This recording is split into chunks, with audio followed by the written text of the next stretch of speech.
Welcome.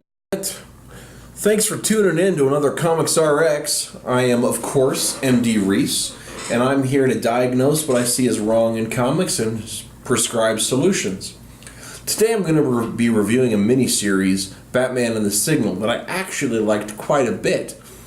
The main problems I have with it, and I'm going to address one of them up front, is the name. The Signal is a stupid name for a superhero, because the Signal is the thing on top of Gotham City Police Headquarters. It's a box. Now, it's a light, I should say. It's an item. And I don't think it makes any sense to name heroes after items.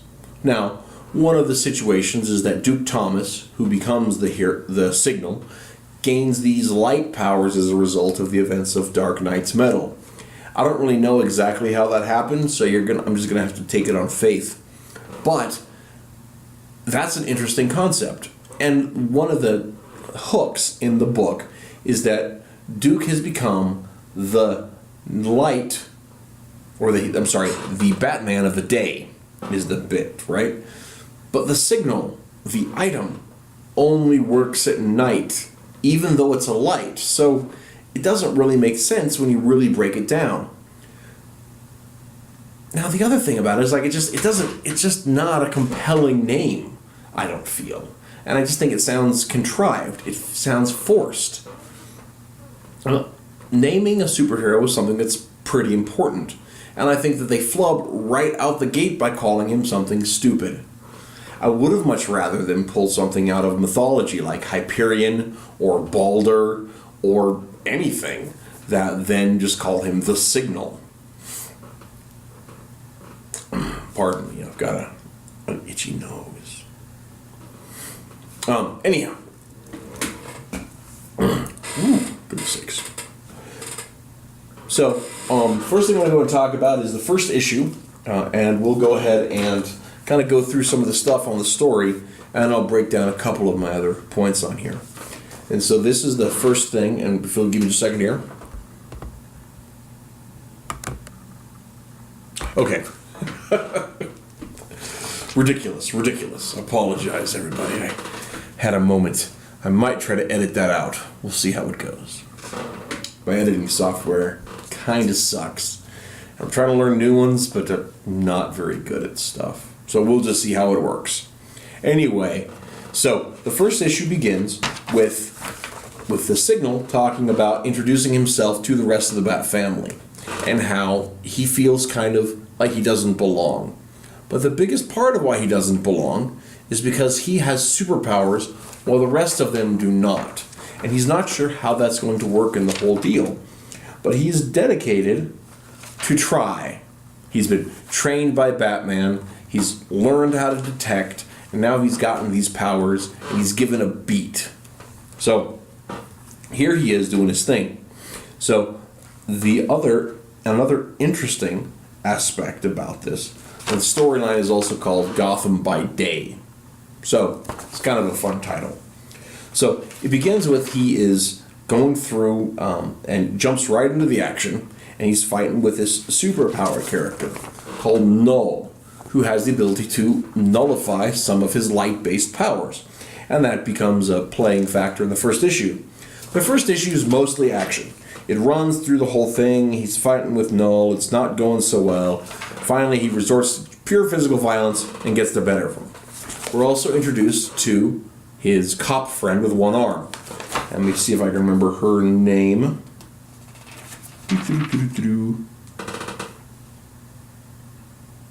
Just call her detective in the first part of it. Jim Gordon shows up and reveals that she'd been on the late shift, but that she's been moved to the day shift because she was tired of dealing with the freaks. And now she's set up to be a supporting cast character for the Signal and been asked to investigate all this upcropping of the hero of these superpowered teenagers, these juveniles who have had all kinds of powers develop out of nowhere, very similar to how Duke Thomas develops his light powers. Man, I cannot remember her name, and I just don't see it anywhere.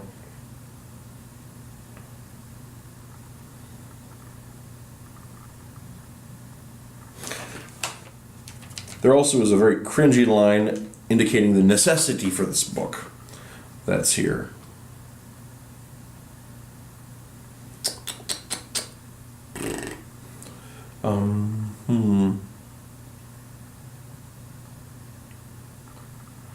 Oh, sorry. Plot point. We are also introduced to this big arch thing, which is a solar collector that factors prominently into the later parts of the story. And I'm going to give up looking for the names of that detective because I'm just not finding it here. She's simply the one-armed detective. Here's the dialogue that I was talking about. Keep the files, Jim Gordon says. Well, thank you, Jim. Oh, nope.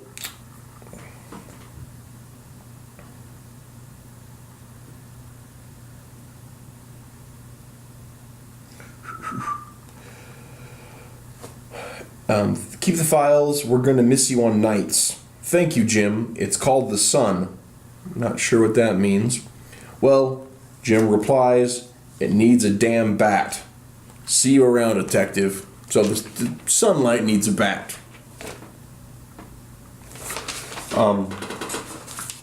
We're flashed back to, or not flashed to, we're reminded of Duke's origin in We Are Robin, a series from the New 52 period. I've read a couple of issues. They seem pretty good, but very, very confusing. The cast is enormous, and there's so many divisions of tasks. I find the idea of data management of a group of people that large with such narrow specialties to be cumbersome. But I heard a lot of people enjoyed it, and the issue I read wasn't terrible. The signal is also granted here. Batman shows up to give him his own bat cave in the basement of the Lucius Fox Center in downtown, or I should say West Gotham.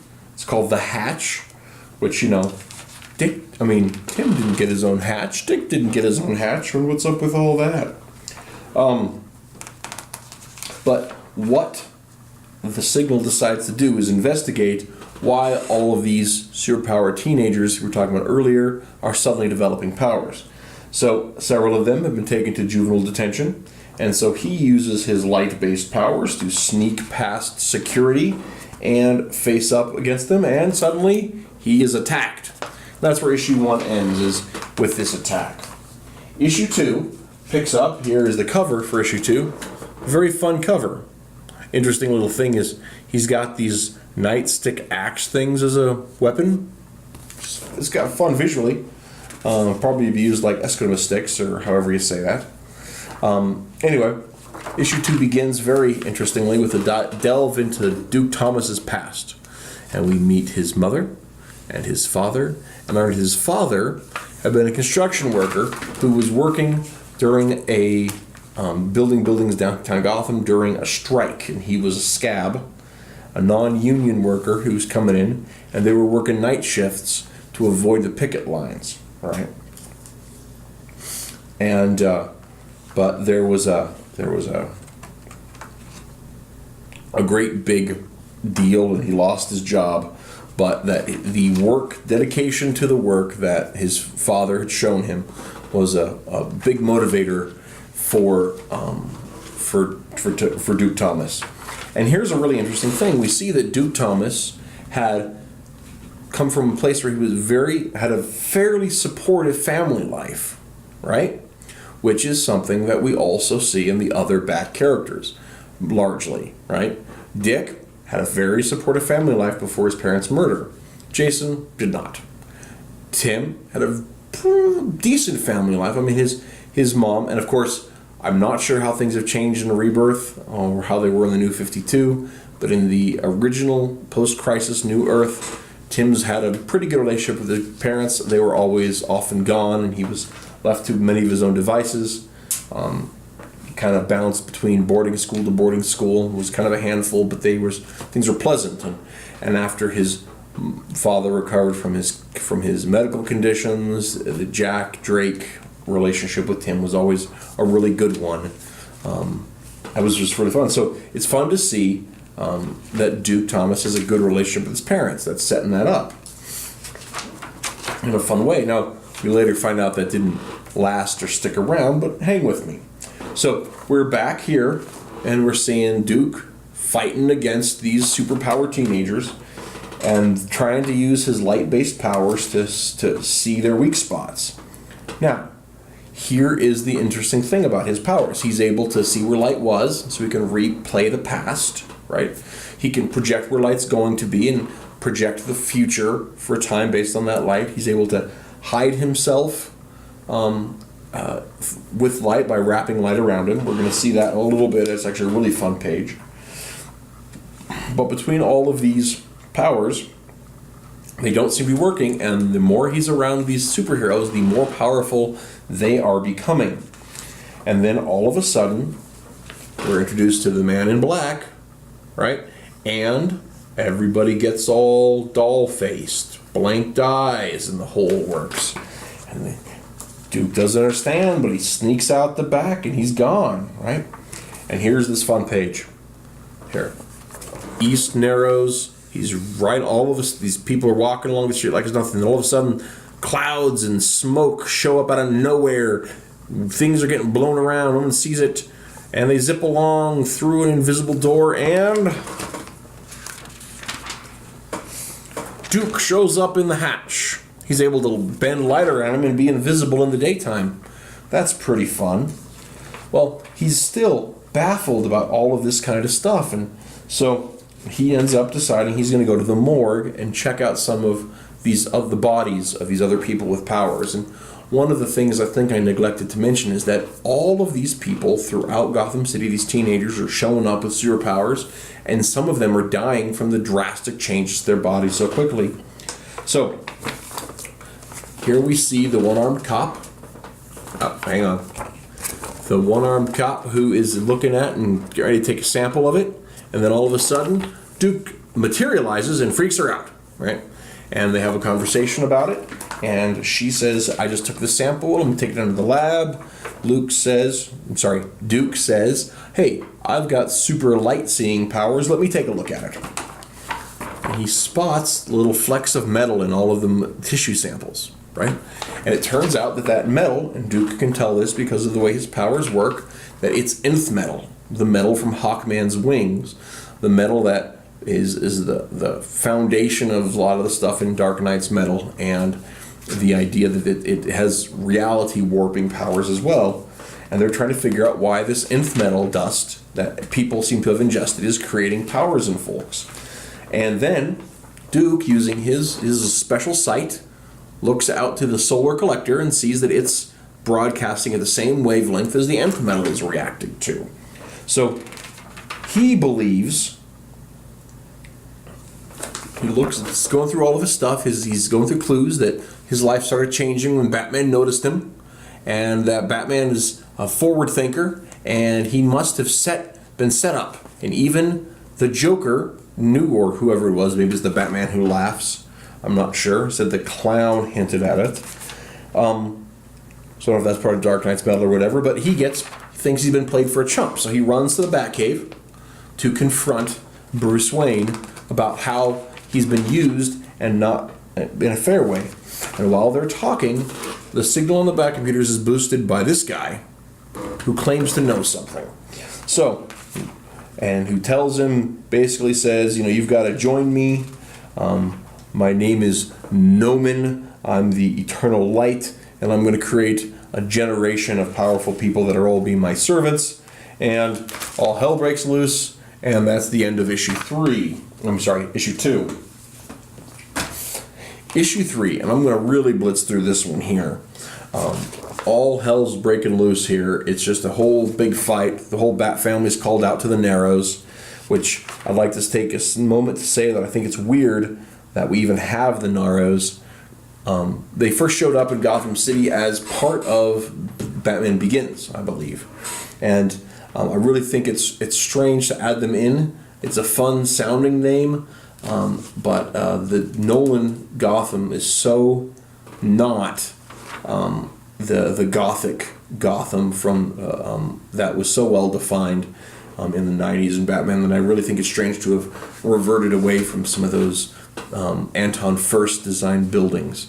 just it was a lot of fun in the design, and it gave it a whole different flavor. So there's all this chaos. So Batman and the Signal go to help out.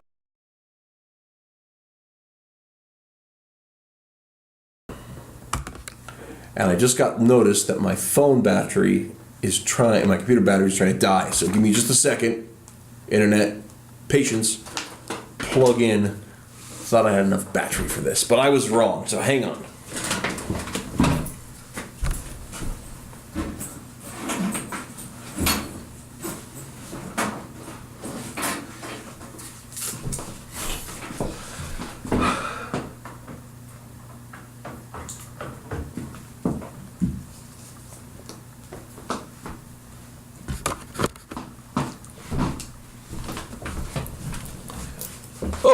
Okay.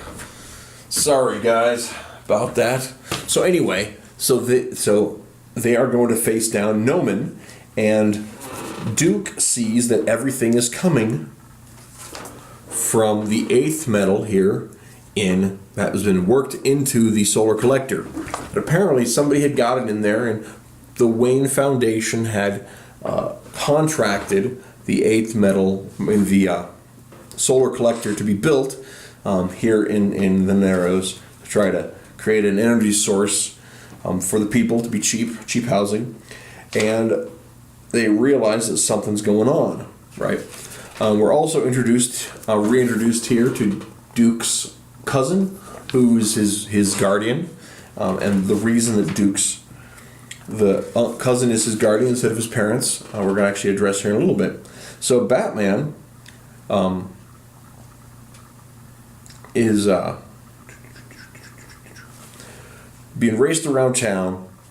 They found out that there are these bombs that are all over the place. So Batman's trying to take care of these bombs that are there to create confusion, while Noman is trying to eradicate the people that can't be controlled and further control the people. And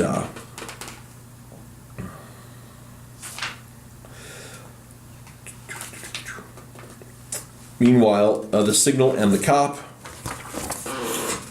realize that Noman's hideout has to be in the Arch, because that's the only place no one's going to look for them, because no one's supposed to be in this light collecting arch. So they head on up to get to it, and sure enough, Noman is up there to take over the cop's mind. Now, Noman claims to be the Signal's true father, and he's got a light-based powers just like the Signal, and he's just super powerful, and he's actually gaining a collection from this solar collector. Getting power from the solar collector. And here he goes on talking about what a fool the Signal's mother was for leaving, because now look what happened to her, and what a fool the Signal's father, who apparently Doug Thomas was his foster father, not his true father. So Doug Thomas was just a fool who decided to raise you as his own son. And the Noman, who claims to be very old, and apparently there's a whole deal, but they're very concerned about this whole thing. That the Noman is trying to connect and trying to guilt the Signal into turning over to him. Well, the Signal tries to resist, and the cop lady shows up and shoots Noman, and then they're able to arrest him, basically. And by destroying, the Signal uses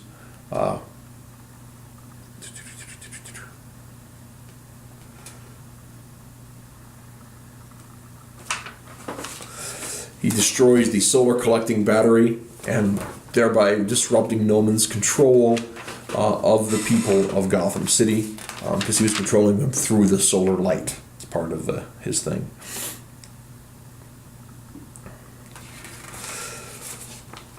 So, in a turn of events that I did not remember, and I am not prepared for. Oh, okay. So when the solar battery breaks, and Duke's right at it, he's flung out from the building, and thinks he's going to die, and then Batman shows up in his little glider to save the day. Well, that's convenient. So then there's this denouement where he goes, at the end of the story, Duke spends time with the Bat family, goes visits his parents in jail, and we discover through the course of it that the Joker serum has warped their minds, that they are mad. They're crazy because of it, and they can't really connect with Duke, and he's sad. He's essentially orphaned, even though he had this great relationship with his foster father and his mother.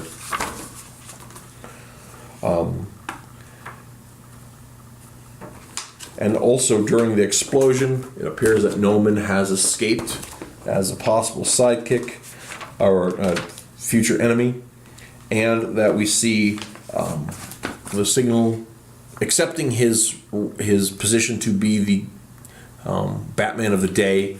Apparently the Bat Signal is still usable to him because he can see its light in the daytime. So it's a decent miniseries. The good things about it is, well, it does a good job of introducing Duke Thomas to people that hadn't been aware of him at all before. If you hadn't picked him up in Batman, hadn't seen him in We Are Robin, if you hadn't seen him at all, you can get a lot of information from it. And I've just spent 20 minutes going through the 3 books. The overall plot's fairly tight in terms of setting it up. Now, it's a little confusing at the beginning because the mind-controlled, superpowered teenagers use all this jargon that is never explained. It's implied, but not really explained. By the time you get to the middle of issue 2 and Noman is introduced, suddenly those things kind of make sense. One of the things that doesn't really make a lot of sense is that Wayne Enterprises had commissioned the Solar Arch. Noman knew all about it, was able to move right in, even had lodgings in the top of the arch that you would think would have to have been built in as part of the process. And so that would imply that his real identity is someone deep in Wayne Enterprises, administrative branch. And that seems kind of a jump, and it also doesn't seem like something that is going to make a whole lot of sense down the road. And as far as you introduce this guy, you're going to have lots of backstory as part of it. But that doesn't necessarily impossible. There's lots of room in the back of the thing. The thing I find most frustrating about the miniseries is that it's not a point for point, but a theme for theme recreation of the pre-52, the New Earth, the post-crisis Tim Drake story, right? So Tim Drake was introduced first in Batman Year 3 as an infant. We don't really see, or as a toddler, I should say. He doesn't really play much of a factor in that. It's just an anchor point that Marv Wolfman left for the next story, Lonely Place of Dying, where Tim Drake, as a teenager, had sussed out Batman's secret identity, had seen the changes of Robin's, had seen the revelation of Nightwing, and had seen that Batman has become erratic and disturbed after Jason Todd's death. And so he seeks out Nightwing and rescues Batman's spirit. And he goes under Batman's wing as he's being trained and mentored in detective work, and eventually he rises to the station of Robin after his own tragedy, where his parents are nearly killed, and his mother is killed by the Obia Man. Right. So Tim Drake goes from being a normal kid with fairly normal parents. Tim Drake's exceptionally intelligent and he's rich, but aside from that, a fairly normal kid with fairly normal parents, to being Batman's, trainee, right? To being essentially orphaned and a Batman's protege, right? His sidekick. And we see that happen here, right? And where Duke Thomas goes under that same thing, and even more so, he's given his own cave, he's given his own cycle. First off, those things happen slowly for Tim, from the first miniseries Robin to the Robin 2 Joker's Wild miniseries to the Robin 3 Cry the Huntress miniseries into his solo series before he gets his own method of transportation, the Red Bird. So these all happen, and I know Duke Thomas has been part of the mythos for a while, and so that makes a certain amount of sense. But that's still a kind of a jump. We see a lot of those same kind of things going on, and those are a decent way of introducing a new character and allowing him to be beloved before he shows up, as far as taking on his own more independent role. And while I mentioned at the beginning of the video that the Signal is a stupid name, I'm not against the role that Thomas ends up with it. I think that there are some very good things about that. To adjust myself, I just noticed that my chair squeaks too much. Anyway, so, but it's sort of like, and one of the aspects of it that I find particularly irritating is that, and this may have been reinstated, so fill me in if I'm right here, if I'm wrong. From the change from the post-crisis, post-Zero Hour universe, where Tim Drake knew Batman's secret identity and then comes to the rescue of Batman. In the New 52, my understanding is that that part was taken away, and that Tim had not yet figured out the identity, and it was Batman opening himself up to the identity that allowed, because Tim can't be that smart. They can't have figured it out, and so they just scrubbed that part off of it. Well, here we have a story that puts Tim in exactly the same position in terms of his station with Duke Thomas. And I always thought that Tim's uniquely defined adventuring gave him a more unique take on it. I mean, like, because he was such a good detective right out the gate, that's something that we didn't have to worry about, that he could already learn, and that set him apart from the other Robins. Where this that sets Duke apart from the other Robins, except that he's not a Robin. He's not a Batman either, but that's a whole thing. Anyway, those are my biggest complaints. I really enjoyed the miniseries. There were some places where it was rough, in terms of dialoguing and things, but the story as a whole was fairly sound. It did rush along. I think it would have been better either longer or with less moving parts, but it wasn't terrible. I did quite enjoy it. The book has gotten a lot of hate from some people. Some people love it or hate it, and I don't love it. I enjoyed it, and I definitely don't hate it. So I guess I'll break the bar on that one. This was a pretty long video, trying to do 3 books plus commentary. I am going to also be going through the Batman Eternal, the 6-issue miniseries. Story arc in Detective. I'm doing that one issue at a time. And I want you guys to let me know if you think you'll prefer one way or the other. If you want me to give the story synopsis, maybe a little more succinctly into that one, just kind of feel it out from here. There are some longer stories I'd like to do. I would like to dip my toe, as it were, into the Batman White Knight story, let you guys know what I think about all of that, but that one's going to take a while. But let me know if you guys would prefer to break these stories up or have them in one clump. But if you want to wait until you see how the Batman Eternal turns out, that's perfectly fine. Anyway, I will be online there. You can go ahead and find me at MD Reese on Twitter, at MD Reese, or check me out on Ideal Comics. Hit me up there as well. So thank you for tuning in. Happy reading, and we'll catch you all later.